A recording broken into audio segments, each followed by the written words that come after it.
وقال المصنف الإمام أحمد بن الحسين الأصفهاني الملقب بأبي شجاع رحمه الله تعالى ورضي عنه ونفعنا به بعلومه وأسراره وسائر العلماء العاملين والأولياء الصالحين في الدارين آمين يا رب العالمين. Hadirin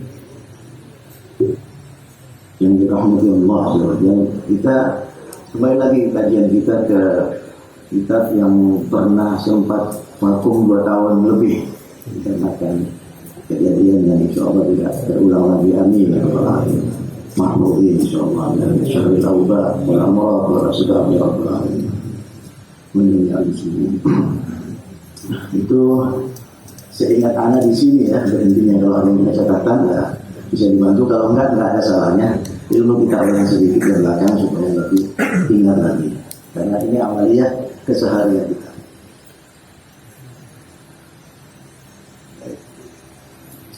Faslun wal irtisalatul masnunatu 17 huslan.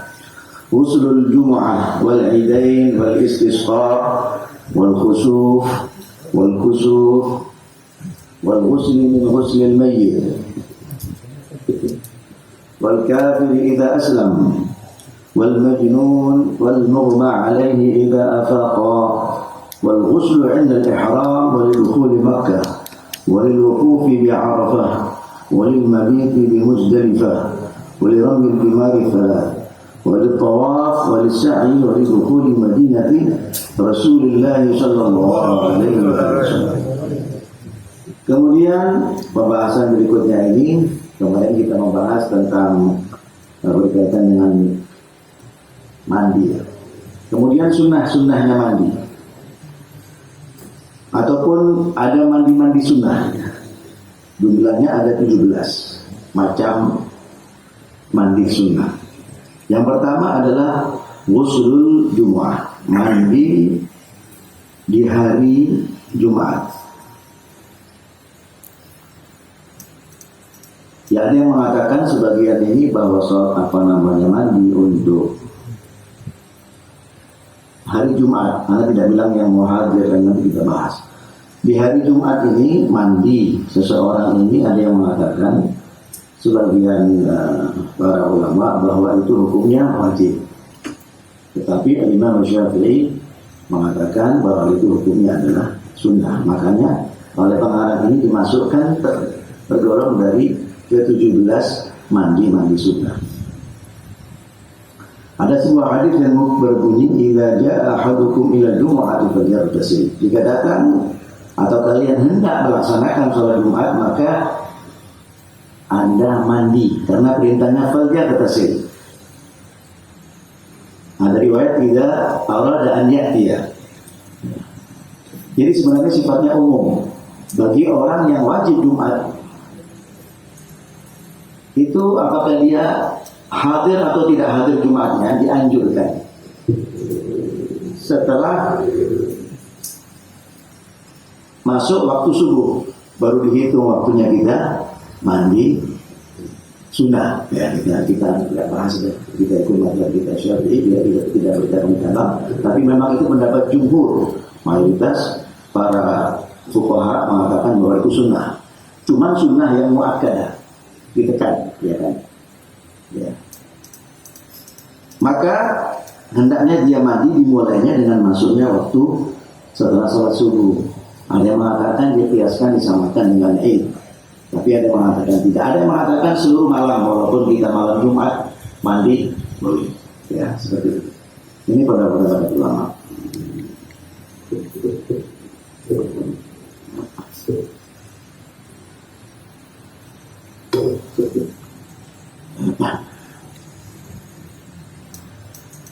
Man tawadda'a yawm al-jum'ati fa biha wa ni'mat wa man irtasala fal ghusl afdal. Ini hadis yang menjadikan bahwa mandi hari Jumat itu adalah hukumnya sunnah, karena Nabi mengatakan barang siapa yang ingin atau man tawadda'a yaumul Jum'ah, dia hanya dengan berwudu kemudian melaksanakan sholat Jumat, itu kata Nabi baik, tapi mandi lebih afdal. Ya, banyak juga dari amalnya sahabat, di antaranya Sayyidina Utsman waktu masuk sholat Jumat di masjid, sedangkan Sayyidina Umar bin Khattab sedang khutbah Jumat, dan situ sahabat yang semua mengerti ya tentang yang berkaitan dengan mandi di hari Jumat. Tidak ada yang memberikan teguran ataupun larangan, baik saat beliau akan masuk ke masjid Sayyidina Utsman dan saat ataupun setelah selesai bubar sholat Jumat pun tidak ada teguran. Artinya bahwa itu adalah sunnah. Kalau wajib pasti ditegur ya.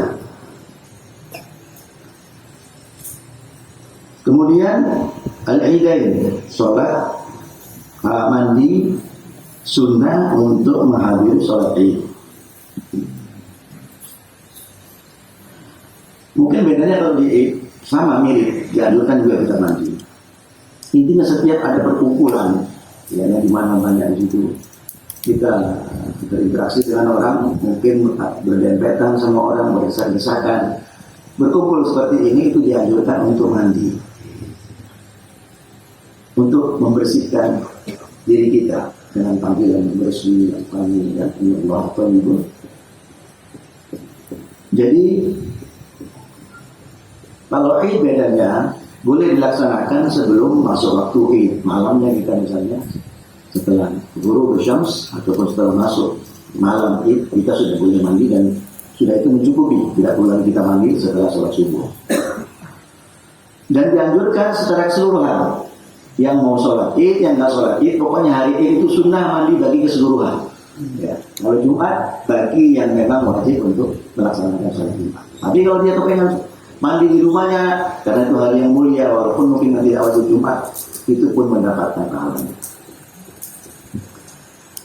Begitu juga sholat Idul Adha sama hukumnya, persis ya, sama dikiaskan, disamakan dengan mandi sunnah hari Jumat. Wal istisqa, yaitu sholat memohon hujan di saat kemarau yang panjang, dianjurkan untuk juga melaksanakan sholat istisqa. Itu pun tidak dianjurkan untuk mandi. Wal khusuf, begitu juga yaitu gerhana, apakah itu gerhana bulan ataupun gerhana matahari. Bisa dibalik, ya, khusuf dan khusuf atau ulama maknanya sama, bisa khusuf syams atau khusuful qamar, gerhana matahari ataupun gerhana bulan. Ada sholatnya kan? Nah, kita dianjurkan mandi. Ini mandi sunnah luar biasa Islamnya, mengajak umatnya ini untuk selalu bersih. Karena di situasi seperti sekarang ini, ya nggak ada protokol kesehatan. Padahal ini bab tadi ini yang kita baca terakhir waktu itu nggak lama datang gitu.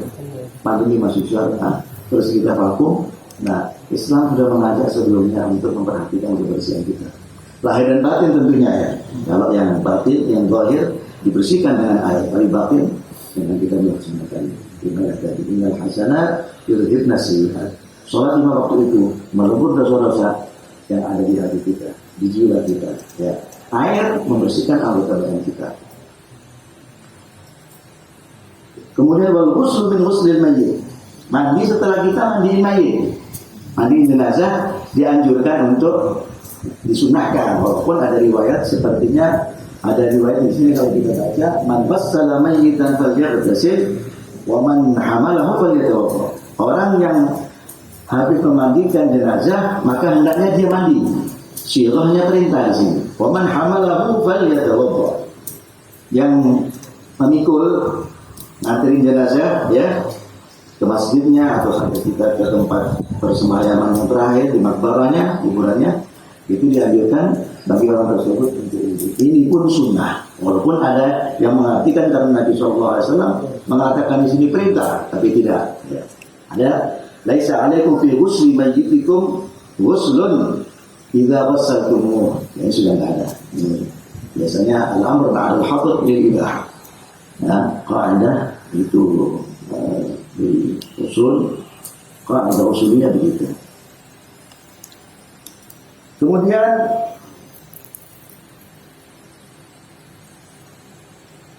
wal kafiru idza aslam, Ya asal mungkin ada yang tanya apa alasannya. Kemungkinan alasan kalau kita mikul jenazah, memandikan jenazah, ya gitu.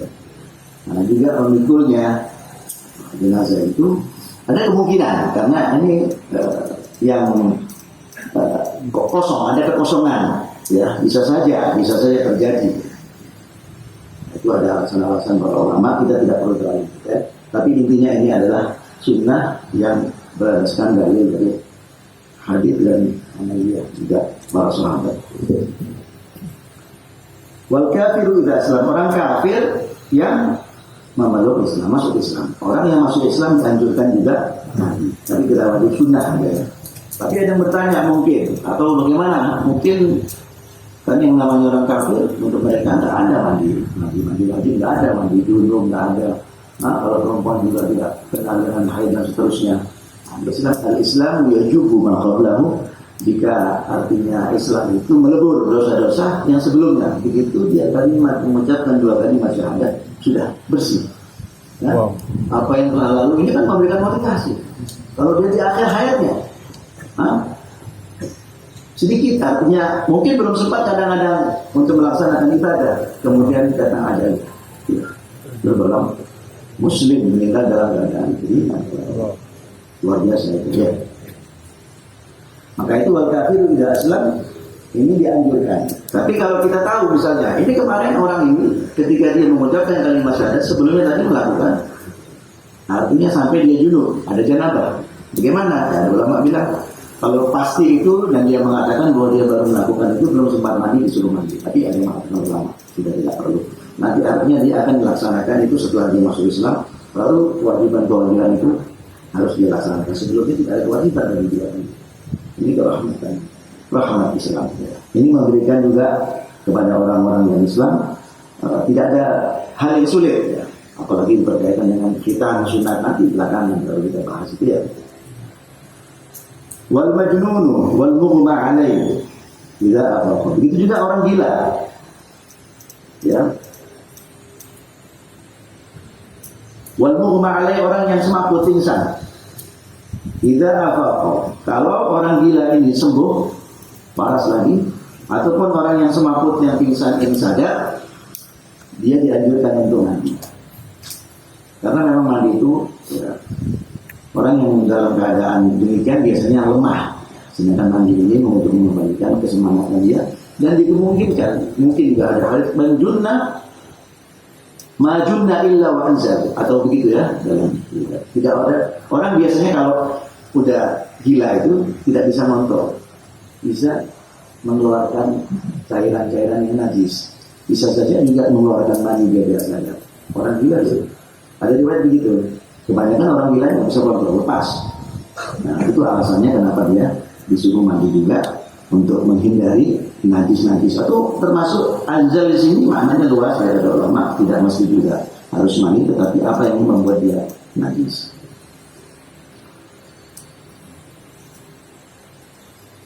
Wal ghusl 'inda al-ihram, mandi saat kita melaksanakan ihram. Ini tadi alhamdulillah untuk mereka yang menjadi kedatangan Allah Subhanahu wa taala al-hajj di hari sana, orang-orang yang memang sudah dapat panggilan undangan dari Allah Subhanahu wa taala yang melakukan haji di tahun ini, ya ini mereka bisa mengamalkan itu di sana nanti itu ya.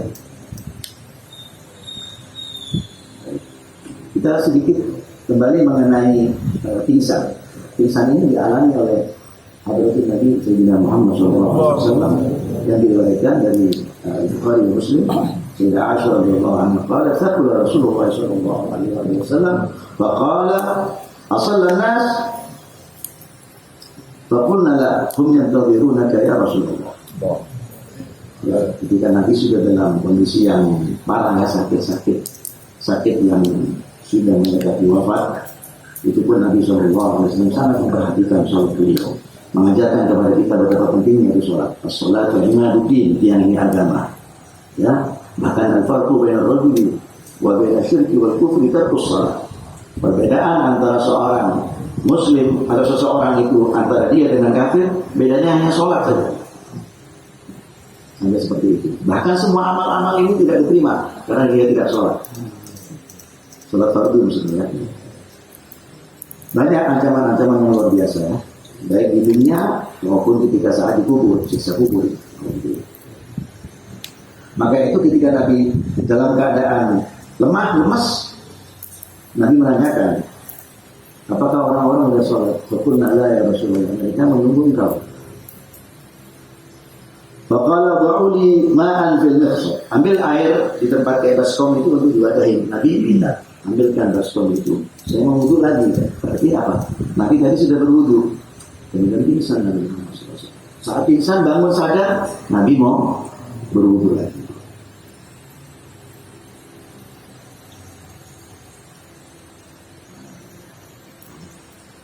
Faqulna faqtasala, ya. Kemudian Nabi minta kali tempat dan melakukan lagi, yaitu mandi. Bayangkan subhanallah, dalam kondisi sakit yang berat, Nabi mandi. Tsumma dhahaba liyanu'a fa ughmi alaih. Nabi memaksakan diri untuk bangun. Pingsan lagi sampai terjadi 3 kali. Sallallahu alaihi wasallam. Tsumma afaqa fa qala asallan nas wa qala lahum yantaziruna ya Rasulullah wa qala dhul sama. Terulang, wa qulna faqtasala thumma dhahaba liyanu'a fa ughmi alaih. Panjang ceritanya. Tapi intinya bahwa ini dalil bahwa seseorang yang bangun dari ataupun sadar dari pingsannya itu dia sunahkan mandi. Apalagi ya dalam kondisi kita sehat. Ya ikuti semua ini, ada hikmah, ada sesuatu yang luar biasa. Ya, mengikuti sunnah Rasulullah SAW. Wal ghuslu 'inda al-ihram itu dilakukan bagi orang-orang yang hendak melakukan haji atau umroh. Sama ya, saat dia akan sebelum dia menggunakan kain ihramnya itu mandi dulu, kemudian saat dia akan memakai kain ihram dia meletakkan itu, kemudian dia sholat 2 rakaat sunnatul ihram, kemudian baru niat. Walidukhuli Makkah, ketika hendak masuk ke kota suci Makkah. Dalam sebuah hadis diriwayatkan oleh Ibnu Umar radhiyallahu anhu, annahu kana la yaqdumu Makkah illa ba'ata bi Dhitwa. Nabi tidak masuk ke Makkah dulu, melainkan singgah dulu di Dhitwa, namanya Dhitwa, nama daerah. Satu tempat itu yang sudah mendekati kota Makkah. Ya. Kita kurang tahu setelah perluasan yang sekarang ini, tausiah ini yang baru, nggak tahu apakah Dhitwa itu masuk kepada tausiah Syed Ahmad Ismail. Terusan ini dan apakah masuk ke itu atau tidak, Allah alam. Tapi yang jelas itu ada dan dikunjungi dulu orang-orang yang mengerti, datang ke situ tabarukan ya, karena Nabi SAW setiap masuk Makkah singgah dulu di situ, malam nginep, kemudian mandi, baru masuk siang ke Makkah. Ya tentu melalui proses karena mereka kan kendaraan yang onta ataupun kuda ataupun keledai dan seterusnya. Beda dengan kondisi sekarang ya. Jadi sunnah kalau masuk Makkah kita mandi.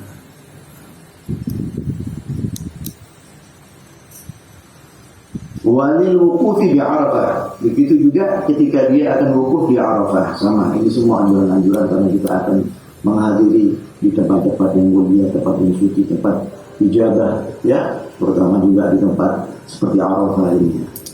Hendaknya untuk mensucikan lahir dan batin kita dengan niat yang suci. Walil mabiti di Muzdalifah, menginap di Muzdalifah juga mandi. Walil ramyil jimari salat, ya, ketika kita melontar jumrah Aqabah, jumrah wusta, dan jumrah sughra. Nah itu tempat kita melontar, ada 3 lontaran ini. Itu sebelum kita melakukan lontar ini, dari kita pada syari itu setelah tergelincir pada hari pertama itu kita melontar. Boleh di hari, artinya paman ta'ajjala pada isma'alai, bagi yang ingin mengambil nafar awal orang bilang ya. Jadi inginnya cuma 2 malam sebelum asar di malam kedua itu, ya, di hari kedua itu dia sudah keluar dari Mina. Itu boleh, nggak perlu lagi dia nginap sampai 3 hari untuk melontar yang ketiga. Kalau sudah dapat itu sudah boleh.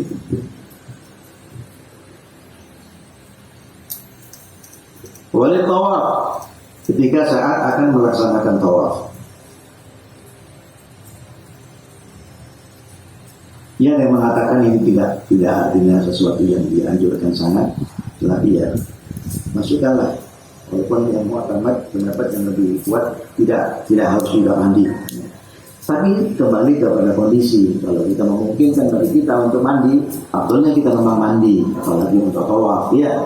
Nah, tawaf itu apa bedanya sama sholat? Tawaf ada gerakan, kita bisa berbicara, artinya kita bisa makan minum lah. Lain-lainnya sama, harus berwudu selama 7 kali putaran itu.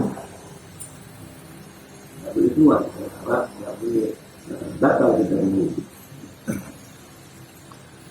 Dalam keadaan suci maksudnya. Wali sa'i, begitu juga ketika akan sa'i, wali dukhuli Madinati Rasulullah sallallahu alaihi wa alihi wasallam bi Thaibah tawaba tayyibuna bi tibiha bi atyab tibit tayyibin tayyibin sallallahu alaihi wasallam. Ketika kita akan masuk juga ke kota Madinah Al-Munawwarah, hendaknya juga kita mandi, ya.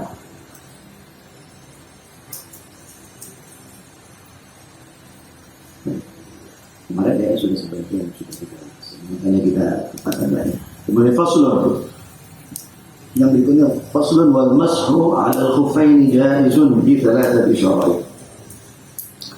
An yabtadi'a lusahuma ba'da kamal at-tahara wa an yakuna satirain li mahalli ghusl al-fardh min al-qadamayn wa an yakuna mimma yumkinu tadaru'u al-mashi 'alayhima. ويمسح المقيم يوما وليلة والمسافر 3 أيام بلياليهن وابتداء المدة من حين يحدث بعد لبس الخفين فإن مسح بالحضر ثم سافر أو مسح بالسفر ثم أقام أتم مسح مقيم ويبطل المسح ب3 أشياء بفتحهما وانقضاء المدة وما يجب الغسل. Kemudian yang berikutnya yaitu membahas tentang al-khuf wal mashu 'ala al-khuffain, mengusap di atas 2 khuf, ya, sebut harus khuffain, jangan sampai nanti dipahami satu khuf. Khuf itu kalau kita bilang sebenarnya apa ya, kita mau bilang kayak kaos juga bukan kaos dia, mau dibilang sepatu bukan sepatu.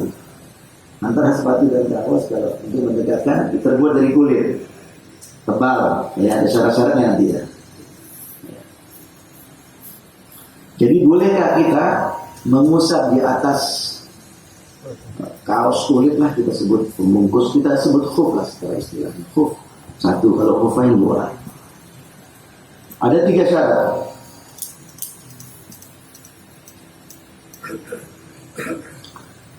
Pertama, an yabtadi'a lubsahuma ba'da kamal at-tahara. Kalau kita mau tahu dalilnya bahwa Nabi SAW bala thumma tawadda'a fa masaha 'ala khuffaihi.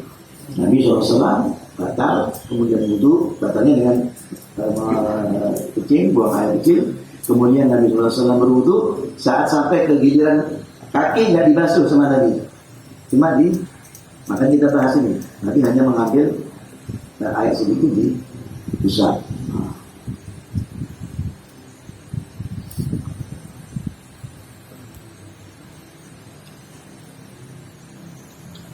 Yang pertama syaratnya, ya, dan ini dilakukan oleh sahabat. Ada sini juga riwayat dari Jarir, sahabat namanya Jarir radhiyallahu anhu. Karena ayat ini kan turunnya beliau ketika meriwayatkan hadis ini, ayat di surat Al-Maidah itu yang membolehkan, artinya untuk ayat yang berikutnya itu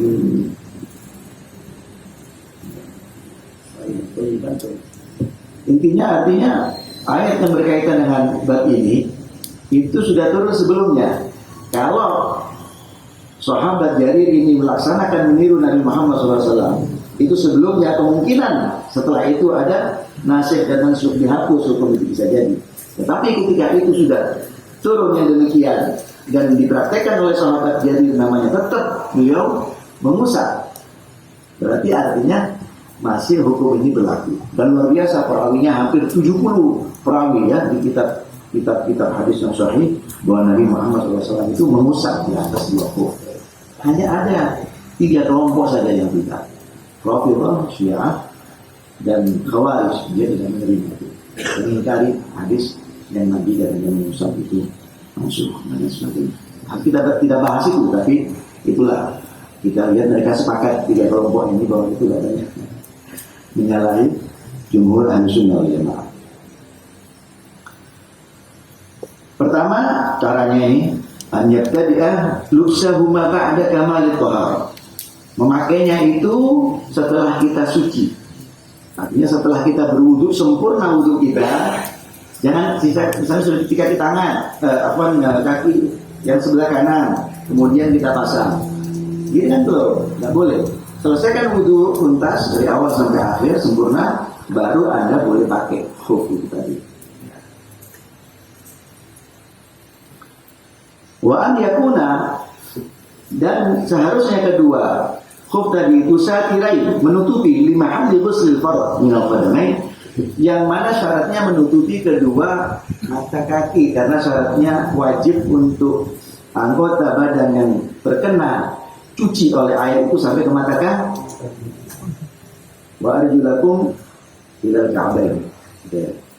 Ya ayyuhalladzina amanu idza qumtum ila sholati faghsilu wujuhakum wa aydiyakum ila al-marafiq wamsahu bi ru'usikum wa aydiyakum ila al-marafiq wamsahu bi ru'usikum wa arjulakum ila al-ka'bain. Iya, al-'athf ala aqrabil madhkur. Lalu bi'annahu famsahu bi ru'usikum wa arjulikum, karena ada ba'jar arjulikum secara grammar bahasa Arab ini ada. Ya, mereka membahas katanya kembalinya kemana? Ba itu kan yang terdekat dengan Allah bilang famsahu, masak. Ya kan, setelah wajah cuci faghsilu wajah. Kemudian tangan, kedua tangan sampai ke siku. Kemudian yang berikutnya famsahu, maka usaplah kata Allah. Ya, biruusikum, sebagian dari kepalamu. Enggak. Sebagian dari kepalamu. Kita rambut kepala. Wa arjulakum ilal ka'bain. Nah, biruusikum, usaplah kepala kamu, ruusikum. Jadi harus arjulikum. Tapi ayatnya berbunyi wa arjulakum, kembali kepada wujuhakum. Allah bilang suruh cuci muka. Dari segi nahwunya saja, harakat itu orang bisa.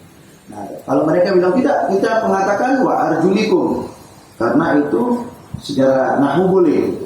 Kita kembalikan yang terdekat, ru'usikum, kepala. Usaplah kepala, berarti kaki usap. Di sini dia terima, tapi urusan khuf nggak terima dia. Aneh kan, lucu. Nah, urusan khuf yang sudah diriwayatkan 70 sahabat, riwayat hadis sahih semua ya, lebih daripada 70 sahabi perawinya. Tetapi mereka masih tidak apa-apa, kita tahu akhirnya. Kemudian jadi yang anggota harus dibasuh kan sampai mata kaki kita ya. Kemarin sudah bahas itu kan, sudah ya. Sampai mata kaki kita. Mata kaki kita lebihkan sedikit, di situlah khuf terbuat dari kulit. Kalau di Arab sana, di Makkah, di Madinah dijual banyak. Bilang aja khuf udah dijual, terbuat yang memenuhi syarat. Tebal dia, bisa jadi hampir kayak sepatu sebenarnya, cuman nggak ada apa sol. Hah? Iya, alas bawahnya. Ya, karena dia dipakai ke Masjidil Haram, udah di masjid dipakai, gitu kan? Bisa di luar juga dipakai. Gitu. Nah, terutama ya mereka biasanya di musim dingin dipakai, biasanya begitu. Ya. Kadang dirobelin juga, tapi ada lagi pembahasannya nanti. Saking dinginnya mungkin ya. Tapi intinya yang memenuhi syarat itu dijual, ada dari kulit. Wa an yakuna mimma yumkinu tadabbur al-masya'il, yang sekiranya bisa dipakai untuk perjalanan yang kita gunakan. Sejauh mana? Lama. Ada yang mengatakan 3 mil artinya 3 kilo lebih ya. Nah, atau ada yang mengatakan dengan marhalatain, yaitu kurang lebih 82 kilo. Kalau kita bisa pakai, dia nggak robek, nggak hancur, ya, artinya itu memenuhi syarat. Yang pasti sudah kalau Anda bilang semi sepatu lah, tapi dia ada khusus di hidupnya yang memenuhi syarat. Rapat benar-benar, nggak boleh ada celah di atas ini yang sekiranya nanti baca. Jadi rapat di atas ini rapat. Ya. nggak boleh yang terbuka begini, ya kan? Nah, dibantu mungkin bisa juga. Atau resleting sekarang mungkin ya, hasil begitulah. Nah, kita nggak ada contohnya di sini, ya seperti itu. Berarti kalau begitu, kaos boleh nggak? Boleh kaos. Walaupun kaos yang terbuat dari wol yang tebal, mau itu lapisin sampai 3 pun tembus air. Dan kalau dipakai mungkin ada 1 kilo sudah seperti robek. Ya enggak? Coba dipakai nanti dulu. Ya, nah, walaupun di jalan yang bagus aspal ini pasti juga nggak bakal tahan robek. Itu tidak memenuhi syarat. Karena kita lihat sebagian ada yang membasuh di atas kaos. Kita lihat sebagian orang-orang yang pakai sepatu itu dibuka sepatunya kadang-kadang di atas sepatu. Itu tidak lihat, karena lihat di beberapa tempat orang. Jadi salah memahami, salah mengartikan. Dan itu ada khusus memenuhi syarat. Kalau nanti dikasih tahu bagaimana cara memakainya dan berapa lama kita boleh pakai itu.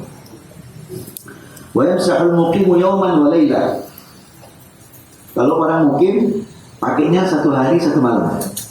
Tapi syaratnya sudah wudhu, sempurna wudhu, tidak apa-apa keringin. Misalnya kalau kaki takut, kalau kena kuf basah lembab ini boleh dikeringkan wudhu. Bekas wudhu boleh dikeringkan. Ya, ada masalah kita lihat ulama kita termasuk Yusuf Muhammad al-Maliki mengeringkan bekas air wudhu. Bapak itu ada. Walaupun memang asal wudhu itu asal ibadah, bekas ibadah itu seyogyanya sepantasnya lah gitu. Ada anjuran, tapi bukan hal yang tidak ada masalah. Keringkan dulu baru Anda pakai khuf itu.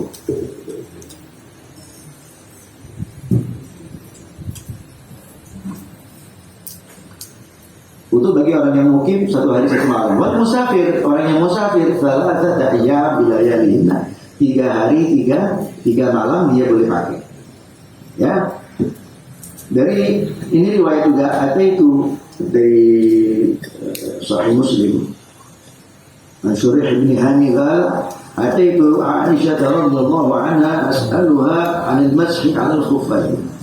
Ini Syurih bin Hani datang kepada Sayyidah Aisyah menanyakan 'anil mashi 'ala al-khuffayn. Aku si Syurih ingin tanya kepada Sayyidah Aisyah. Sayyidah Aisyah ya mendampingi Nabi Muhammad SAW banyak tahu tentang hukum-hukum.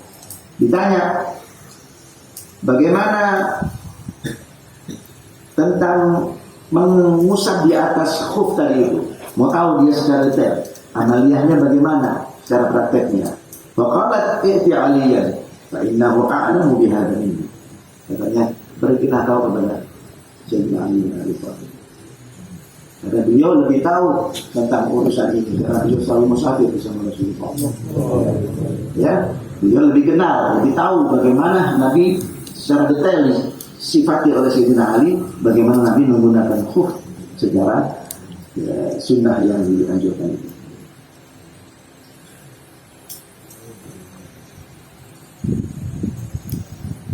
Baik masalah al-hadar, baiknya. Kemudian dijelaskan, karena yusafiru ma'ahu. Fasa'altuhu. Kemudian si Syurah tanya kepada Sayyidina Ali, dia sempurna hadisnya. Ja'ala Rasulullah sallallahu alaihi wasallam 3 ayyamin wa layalihin fasa'at lil musafir wa yawman wa layla lil muqim. Ya. Sama makanya itu si pengarang di sini merujuk kepada dalil tadi ya yang kita baca. Sengaja kenapa kita juga bawakan di sini adillah ataupun yang menjadi landasan sebagai argumen pengarang kita supaya kita mengerti, tidak mengada-ngada. Cuma kita dikasih ini udah matang, sudah selesai urusannya, bukan bagian ente itu mau membahas tentang riwayat ini perawiannya. Tapi ini kitab ini sengaja kita sekali-sekali kita sebut artinya untuk tahu bagaimana kita amanah, kita tidak sembarangan, kita menentukan hukum dalam syariat ini.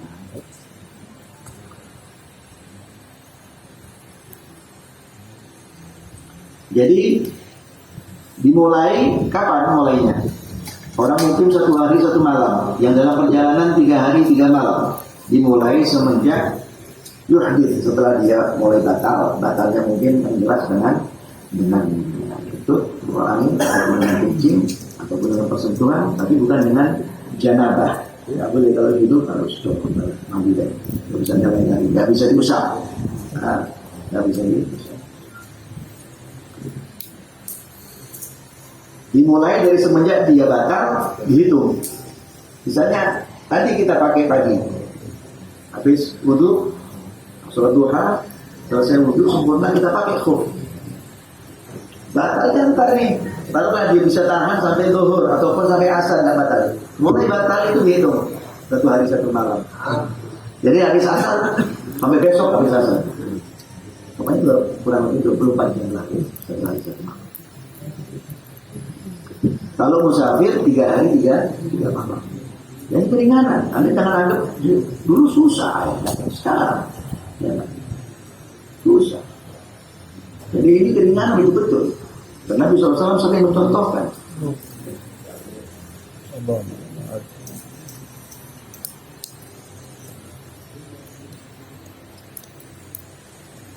Baik masalah fil hadar tu masalah. Tak tahu begini ceritanya, orang ini lagi mungkin dia tak ada niat mau kemana-mana. Tidak pakai tadi, habis zuhur dia pakai khufnya, khufnya. Tiba-tiba ada rencana, ada yang ngajak kita jalannya mana? Keluar kota, musafir. Ya mana? Bandung. Ya dia jalan. Bagaimana ini? Tadi dia mobil, tapi tidak mengusap dia punya khufnya. Kemudian sebaliknya, wa masaha fi safar tsumma aqam. Tadi dia lagi musafir, dia memulai sama pakai khuf. Tujuannya kalau sudah sampai nanti selama di perjalanan 3 hari 3 malam dia dibolehkan dengan musafir. Tiba-tiba nggak jadi. Tadi nggak ada niat, tiba-tiba musafir. Ini yang sudah musafir tiba-tiba nggak jadi jalan. Dia gimana? Kembali kepada satu cara, yaitu hitungannya cuma 1 hari 1 malam. Atau mamas hamukim, dia sempurnakan seperti mengusapnya orang yang dalam keadaan mukim. Wa yaqtul mashu bi thalathati asya. Dan yang membatalkan al-masah ini, mengusap ini 3 hal, 3 macam. Bi khalqihima, dengan Anda membuka. Begitu Anda membuka, walaupun itu nggak batal, kita nggak batal setelah kita pakai khuf. Kita buka sudah, kita harus membasuh, sudah nggak bisa. Kalau mau lagi pakai, kita mulai wudhu lagi, baru kita giliran cuci kaki itu setelah sempurna, baru kita pakai.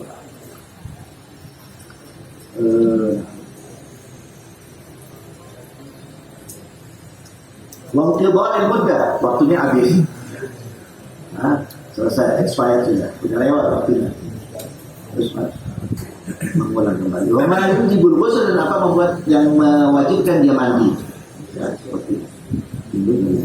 Itulah yang membuat batal. 3 hal, yaitu dengan melepas, dengan habisnya waktu, dan dengan terjadinya sesuatu yang mewajibkan mandi.